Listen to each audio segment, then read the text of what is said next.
अस्सलाम वालेकुम dear students, welcome back in our YouTube channel.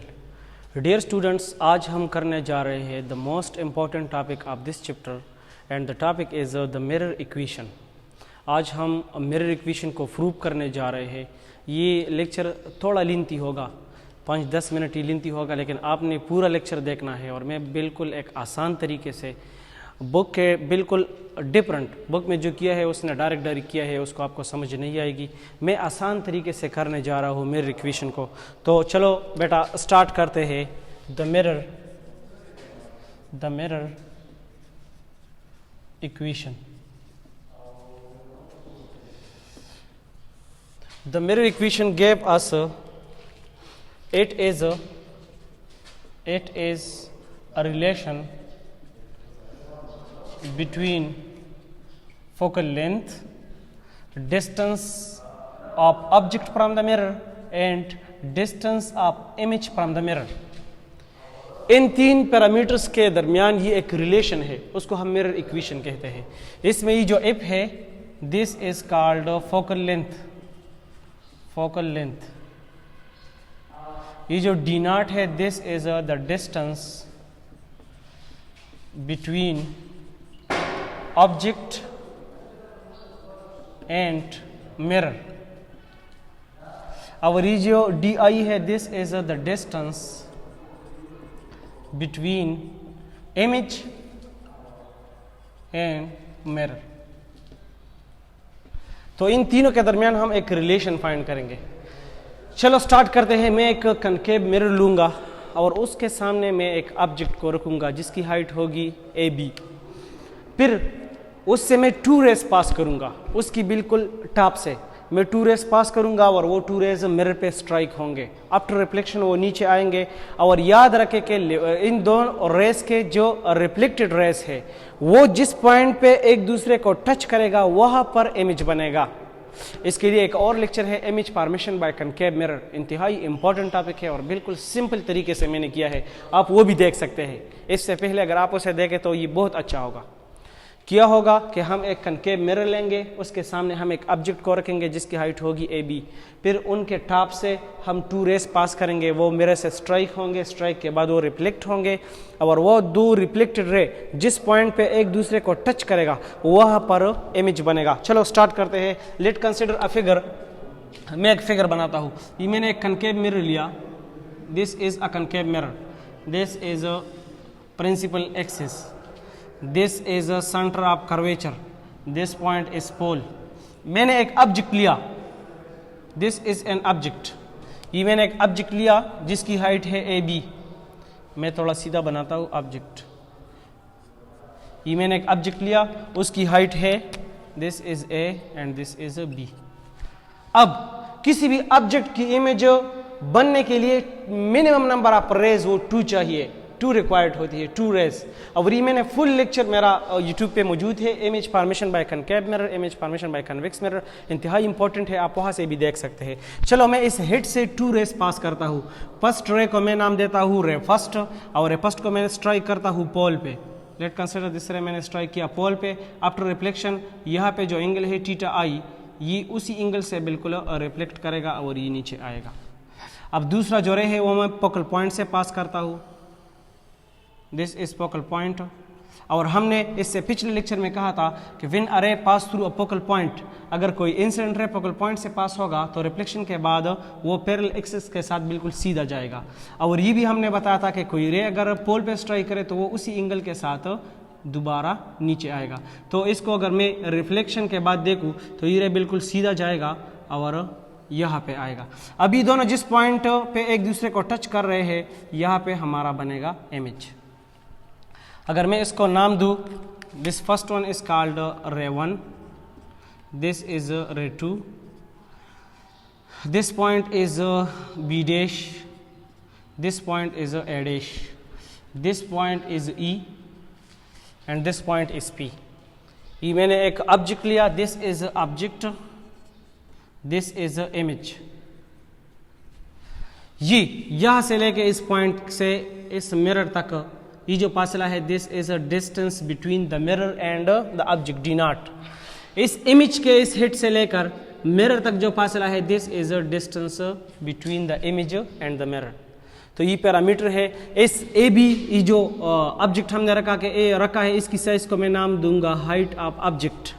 ये इमेज जो हमने रखा है, इसकी हाइट को मैं नाम दूंगा हाइट ऑफ इमेज। ये पैरामीटर्स हमने बनाए। अब करना किया है हमने, बुक में किया हुआ है उसने डायरेक्ट इस डायग्राम से बस तफसीलन इंग्लिश की पैराग्राफ की तरह लिखा है और कैलकुलेशंस की है। हम उसी तरह नहीं करेंगे।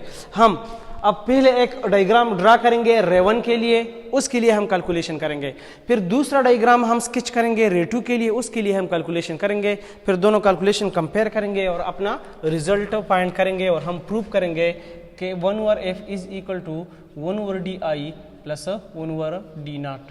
हम इसकी तरफ जा रहे हैं। तो चलो मैं लिखूंगा फॉर रे फर्स्ट। अगर फर्स्ट रे को मैं दोबारा यहाँ स्केच करूं तो this is pole, this is centre of curvature, this is object, ray I है, पोल पे स्ट्राइक के बाद ये बोन्स बेक हुए है, बिल्कुल नीचे आई है। दिस इज प्रिंसिपल फोकस, यहाँ पे हमारा बना है इमेज। अगर इसको मैं उसी तरह नाम दूँ तो this is height of object, height of image, this is point B, this is point A, this is point B dash, this is point A dash, this is a fold. From here the distance is a d0 and this distance is a di। ये मैंने जो रे 1 है, ये पोल वाली, ये मैंने यहाँ पे स्केच की रे फर्स्ट। अब अगर इस डायग्राम को अगर हम इसको गौर से देखें तो इसमें 2 ट्राइंगल्स बन रहे हैं। मैं उन 2 ट्राइंगल्स को अगर कंपेयर करूं तो the first triangle is A B P, triangle A B P, this is triangle number first. और दूसरा ट्राइंगल बन रहा है A dash B dash P, A dash B dash P. अब इन 2 ट्राइंगल्स का मैं कंपैरिजन करूंगा और मैं देखूंगा कि आया ये दोनों ट्राइंगल्स एक दूसरे के बराबर है या नहीं है। तो किसी भी ट्राइंगल्स के बराबर होने के लिए हम कुछ टर्मिनोलॉजीज चेक करते हैं। आपने 9th में पढ़े होंगे थ्योरम्स में, साइड एंगल साइड वाले वगैरह, ये सब आपने पढ़े होंगे। तो उसी तरीके से मैं भी यहाँ पे कुछ टर्मिनोलॉजीज में कंपेयर करूंगा। अगर मैं यहाँ पे देखूँ तो यहाँ पे जो एंगल बी है, दिस इज 90 डिग्री। और अगर मैं इस दूसरे ट्राइंगल में देखूं तो यहाँ पे जो एंगल बी डैश है, दिस इज आल्सो 90 डिग्री। तो मैं यहाँ पे लिखूंगा angle B is congruent angle B dash. और रीजन में लिखूंगा मैं because both are 90 degree angles. अगर मैं फिर कंपैरिजन करूं तो यहाँ पे जो एंगल है, दिस इज थीटा आई, और यहाँ पे जो एंगल है, this is theta R. According to first law of reflection, angle of incidence will be equal to angle of reflection. तो इससे मैं लिख सकता हूं कि यहाँ पे जो एंगल बन रही है, angle P is congruent angle P. क्यों? Because this is a common, ये दोनों में कॉमन है तो मैंने बस सेम लिख दिया, दोनों एक दूसरे के बराबर है।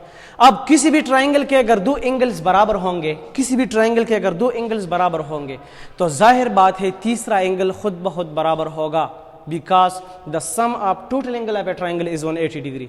अब फॉर एग्जांपल ये मेरे साथ 2 ट्राइंगल है, फॉर एग्जांपल इसकी ये एंगल 90 डिग्री है और ये एंगल लेट कंसिडर 40 डिग्री है, इसकी भी ये एंगल 90 डिग्री है और ये एंगल 40 डिग्री है।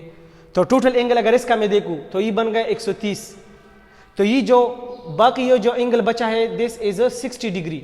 अगर ये 60 डिग्री है तो ये भी 60 डिग्री होगी। It's mean if 2 angle of a triangle are congruent, then the third one will also congruent because the sum of all angle of a triangle equal to 180। तो यहाँ पे मैं लिख सकता हूँ कि 2 एंगल इन दोनों ट्राइंगल ए बी पी और ए डैश बी डैश पी के बराबर है। इट्स मीन जो तीसरा वाला एंगल है वो भी बराबर है। So it's mean that both of these triangle are equal are equivalent triangles. तो कोई भी अगर 2 ट्राइंगल्स बराबर है तो उसके लिए मैं आसानी से ये लिख सकता हूँ कि perpendicular divide by perpendicular is equal to base divide by base. अगर 2 ट्राइंगल एक दूसरे के बराबर है, इक्वल है, क्यों इक्वल है? उसके लिए हमने बताया कि 2 एंगल इसके सेम है। अगर 2 एंगल सेम है तो तीसरा खुद बहुत सेम हुआ, इसलिए दोनों बराबर है। And if 2 triangle are equivalent, if 2 triangles are equivalent, then perpendicular divide by perpendicular is equal to base divide by base. अगर पहले ट्राइंगल का परपेंडिकुलर मैं चेक करूं तो वो है ए बी, ए से लेकर बी तक डिवाइड बाय इसका perpendicular A dash B dash is equal to इस ट्राइंगल का बेस बी से लेकर पी तक बी पी डिवाइड बाय इस ट्राइंगल का बेस बी डैश से लेकर पी तक बी डैश से लेकर पी तक। तो मैं अगर वैल्यू पुट करूं A B is equal to H I H not divide by A dash B dash is H I, इसके साथ मैं माइनस लिखूंगा because the image is inverted, is equal to B P B से लेकर P तक फासला D not divide by B dash से लेकर पी तक फासला D I, and this is equation number 1। ये मैंने फर्स्ट रे के लिए एक इक्वेशन निकाला H not divide by H I is equal to D not divide by D I. अब इसी तरह ये दूसरा जो रे है रे नंबर सेकंड, उसके लिए भी इसी तरह स्केचिंग करते हैं पर रे सेकंड। मैंने एक कनकेव मिरर लिया, this is principal axis, this is centre of curvature, this is an object, इससे एक रे पास हुई है, वो फोकल पॉइंट से पास हुई फिर स्ट्रेट गई है, this is focal point, this is centre of curvature. यहाँ पे एक इमेज बना है, ये डायग्राम थोड़ा रफ है इसीलिए आप इसे पेंसिल और स्केल से बिल्कुल स्ट्रेट भी बना सकते हैं। तो इसको अगर मैं उसी तरह नाम दूँ A B B dash A dash, this is P, this point is E, from here the distance is a D naught, and here the distance is a from a B dash to P, this is a DI, distance between image and mirror, distance between object and mirror, this is height of object and this is a height of image। ये मैंने second diagram sketch किया। अब इसमें भी मैं उसी तरह दो ट्राइंगल्स को कंपेयर करूंगा। The first triangle is A B F, this one A से लेकर बी तक, बी से लेकर एफ तक, ये ट्राइंगल। दूसरा ट्राइंगल मैं ये कंसिडर करूंगा and the second triangle is F P E. उसी तरह इनके अगर मैं देखूं तो यहाँ पे जो एंगल बन रहा है दिस इज 90 डिग्री और यहाँ पे जो एंगल बन रहा है दिस इज 90 डिग्री। तो मैं इधर लिखूंगा कि angle B is congruent with angle P, Q congruent है because both are 90 degree right angle. अगर ये एंगल में देखूं एंगल F और ये देखूं ये दोनों में कॉमन है और अपोजिट एंगल है, ट्रांसवर्सल की वजह से बनी है, तो मैंने ये भी आपको पिछले लेक्चर में बताया था कि एंगल सेम होते हैं, तो मैं लिखूंगा कि एंगल F इज कॉमन, मतलब एंगल F भी दोनों में बराबर है। आप इसी तरह भी लिख सकते हैं लेकिन सही तरीका ये है कि आप इसको सामने कॉमन लिखे। अब फिर वही बात, if two angle of a triangle are congruent then the third one will also congruent. If two angles of a triangle are congruent then the third one will also congruent and the triangle will be equivalent। So equivalent triangle के लिए फिर मैं यही लिखूंगा कि perpendicular divide by perpendicular is equal to base divide by base. अगर मैं direct लिखूं तो परपेंडिकुलर यहाँ पे है ए से लेकर बी तक, मैं लिखूंगा A B divide by A dash B dash is equal to base, base इसका है बी से लेकर एफ तक, मैं लिखूंगा B to F divide by इसका बेस है एफ से लेकर पी तक। अब यहाँ पे मैं फिर पुटिंग करूंगा A B is equal to H not divide by A dash B dash H I minus because image is inverted. अब B से लेकर F तक, ये बहुत इंपॉर्टेंट पॉइंट है, B से लेकर F तक की फासला ये किसके बराबर है? अगर मैं टोटल फासला देखूं B से लेकर P तक अगर फासला में देखूं ये टोटल फासला बराबर है D नॉट का। B से लेकर P तक फासला ये टोटल बराबर है D नॉट का, लेकिन मुझे तो चाहिए B से लेकर F तक फासला, मुझे ये चाहिए। तो इस फासले को इसको मैं हासिल करने के लिए in total length D not से मैं इस स्मॉल एफ को माइनस करूंगा। मुझे ये फासला चाहिए क्योंकि इस ट्राइंगल ए बी एफ का ये बेस है और इस बेस को हासिल करने के लिए मैं ये टोटल फासला जो है डी नॉट से मैं ये एफ वाली पोर्शन माइनस करूंगा, तो मेरे साथ सिर्फ बी एफ फासला बचेगा। तो मैं बी एफ की जगह लिखूंगा D not minus F, F is focal length और नीचे है एफ से लेकर पी तक, एफ से लेकर पी तक ये स्मॉल एफ के बराबर है। So this is equation number 2। अगर यहाँ तक आपको समझ आ गई है तो फिर इसमें कुछ भी बाकी नहीं है, बिल्कुल आसान कैलकुलेशन है। इन 2 कैलकुलेशंस को अब हम जस्ट कंपेयर करेंगे और इससे हम फिर अपनी वो जो इक्वेशन है वो हम फाइंड करेंगे। हम इन दोनों को अब कंपेयर करेंगे। अब हम इन दोनों को कंपेयर करेंगे। Compare equation 1 and equation number 2। अगर इक्वेशन 1 और इक्वेशन नंबर 2 की राइट साइड को मैं देख लूँ तो वो सेम है, तो मैं लेफ्ट साइड को लिखूंगा। मैं लिखूंगा D not divide by D I is equal to D not minus F divide by F by cross multiplication. By cross multiplication अगर मैं इनकी क्रॉस मल्टीप्लीकेशन करूं तो ये इसके साथ मल्टीप्लाई होगा, ये मुझे देगा d not F is equal to, ये इसके साथ मल्टीप्लाई होगा, ये मुझे देगा d i into d not minus f. इसको अगर मैं मल्टीप्लाई करूं तो ये मुझे देगा d not F is equal to D I D not minus D I f dividing both sides by D I D not f. इन तीनों को d I D not f से डिवाइड करें तो ये होगा D not F divide by D I D not F is equal to D I D not divide by D I D not F minus D I F divide by D I D not F. अब इसमें कुछ terms वो cancel out होंगे।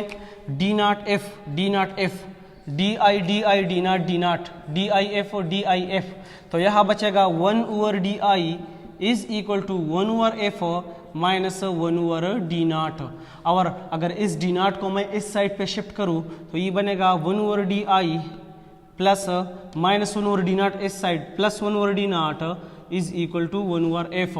और अगर मैं rearrange करूँ तो ये मुझे देगा 1 over F is equal to 1 over D I plus 1 over D not. This is the most important lecture आप चैप्टर नंबर 12 ज्योमेट्रिकल ऑप्टिक्स, और ये बार बार रिपीट होता है एग्जाम में। डियर स्टूडेंट्स, मुझे उम्मीद है कि आपको इसकी कंप्लीट समझ आ गई होंगी। इन केस आप एनी क्वेश्चन आप कमेंट में बिल्कुल पूछ सकते हैं और उसका आंसर मैं आपको फिर दूंगा। तो this is all about mirror equation. Keep watching our YouTube channel. Thank you.